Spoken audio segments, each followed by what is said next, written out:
10 বছর আগে যে অবস্থায় ছিল গোটা রাজ্যের স্বাস্থ্য পরিষেবার হাল, এর কোনো পরিবর্তন বা উন্নতি সাধন হয়েছে কি?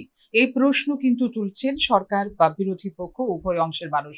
স্বাস্থ্য পরিষেবা প্রদানের ক্ষেত্রে যথেষ্ট উন্নতি হয়েছে বলে সরকার দাবি করলেও বাস্তব পরিস্থিতি কিন্তু বলছে ভিন্ন কথা। রাজ্যের বিভিন্ন জেলা ও মহকুমা হাসপাতালগুলিতে কেমন পরিষেবা প্রদান করা হচ্ছে তা পর্যালোচনা করলে দেখা যায় যে মহকুমা হাসপাতালগুলিতে শুধুমাত্র একটি কাজই খুব সহজ ও ভালোভাবে করা হয়ে থাকে, তা হচ্ছে কোনো রোগীকে দ্রুত রেফার করে দেওয়া।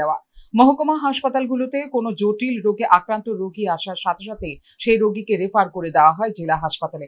আবার জেলা হাসপাতালে ওই রোগীকে নিয়ে যাওয়ার পর সঙ্গে সঙ্গে রেফার করে দেওয়া হয় রাজধানীর প্রধান রেফারেল জিবি হাসপাতালে। এই যে রেফারের পর রেফার করা হয়, এর মাঝখানে কোনো চিকিৎসা পরিষেবা দেওয়ার সুযোগ নেই বলে অভিজ্ঞতা রাজ্য সাধারণ মানুষের। এই চিত্র রাজ্যের প্রায় সবকটি গ্রামীণ ও মহকুমা হাসপাতালের। এই অবস্থায় রাজ্যের প্রধান রেফারেল হাসপাতালটির অবস্থা কেমন, এই নিয়ে বিভিন্ন সংবাদ মাধ্যমে যে তথ্য প্রকাশ হয়েছে, এতে দেখা যায় যে এই প্রধান রেফারেল হাসপাতাল জিবিতে অনলাইন অফলাইনের জাতাকলে পড়ে রোগীদের নাম নথিভুক্ত করতে গিয়ে হয়রানির শিকার হতে হচ্ছে প্রতিনিয়ত। একদিকে সকল রোগীর কাছে স্মার্টফোন নেই, অন্যদিকে অফলাইন কাউন্টারের সংখ্যা কম থাকায় দীর্ঘ লাইন দিয়ে নাম নথিভুক্ত করতে হয় রোগীদের। এই প্রধান রেফারেল হাসপাতালটিতে প্রয়োজনীয় সংখ্যক ডাক্তার ও নার্স না থাকায় উপযুক্ত পরিষেবাও পাওয়া যাচ্ছে না বলে অভিযোগ সাধারণ মানুষের। হাসপাতালের ওয়ার্ডগুলোতে সবসময় বিশেষজ্ঞ চিকিৎসক ও নার্স না থাকায় উপযুক্ত পরিষেবা থেকে বঞ্চিত হচ্ছেন রোগীরা। মুমূর্ষু রোগী ভর্তি হলে সময় মতো ও উপযুক্ত চিকিৎসা পরিষেবা না পাওয়ায় অভিযোগ যেন নিত্যদিনের চিত্র হয়ে দাঁড়িয়েছে এই প্রধান হাসপাতালে।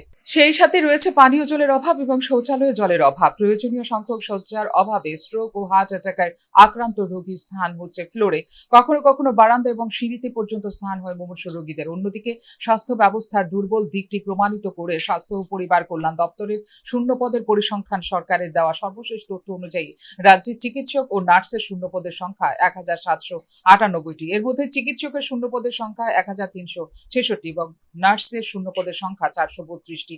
স্বাস্থ্য পরিবার কল্যাণ ও রোগ প্রতিরোধ দপ্তরের শূন্য পদের সংখ্যা মোট 7172টি।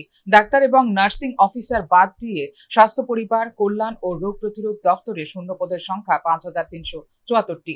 রাজ্যের স্বাস্থ্য ও পরিবার কল্যাণ দপ্তরে দেওয়া সর্বশেষ তথ্য অনুযায়ী নার্সিং অফিসারের 332টি শূন্য পদ পূরণের জন্য প্রশাসনিক প্রক্রিয়া চলছে। তবে এই ক্ষেত্রে কবে নাগাদ নিয়োগ হবে বিষয়টি স্পষ্ট নয় এখনো। 1106টি প্যারামেডিক্যাল শূন্য পদ পূরণ দপ্তরের বিবেচনাধীন থাকলেও কবে নাগাদ তা পূরণ হবে তা নিয়েও নেই কোনো স্পষ্টীকরণ। 1158টি গ্রুপ ডি শূন্যপদ পূরণ করার প্রক্রিয়া শুরু হয়েও অর্থ দপ্তরের অনুমোদনের অভাবে তা থমকে আছে বলে জানিয়েছেন দপ্তরের একাংশ আধিকারিক। ফিওরো রিপোর্ট, নিউজ নাও।